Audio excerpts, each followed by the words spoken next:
You there, second desk, blue jacket. What is your name? My name is Alexis. Alexis. Please leave my lecture room. I don't want to see you at one of my lectures ever again.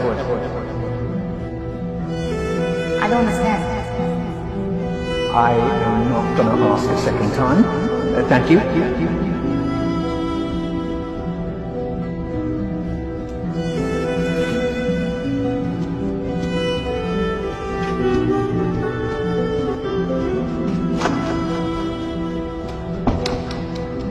Why are there laws?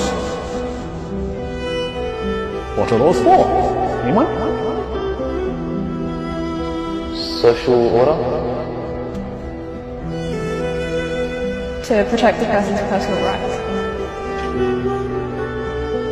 So that you can rely on the government? Justice? Thank you. Tell me, was I unfair to your classmate just now? Indeed I was. So, why didn't any of you protest? Why didn't any of you try and stop? Why didn't you want to prevent this injustice?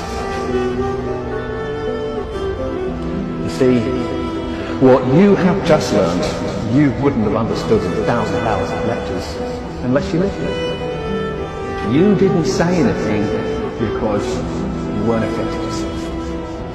And this attitude speaks against you and against life. You think it doesn't concern you, so it's none of your business. Well, I'm here to say, if you don't help bring about justice, then one day you too may experience injustice.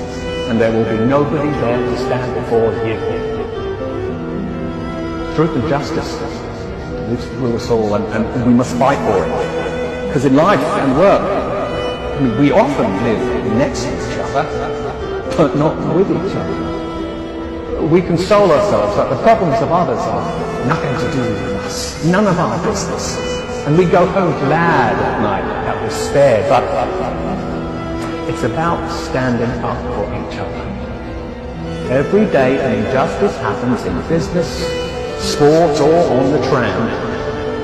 Relying on someone else to take care of it is not good enough. It is our duty to be there for others, to speak up for others when they cannot. I am here to teach you the power of your voice. I want you to learn critical thinking to empower you to stand up for what is right.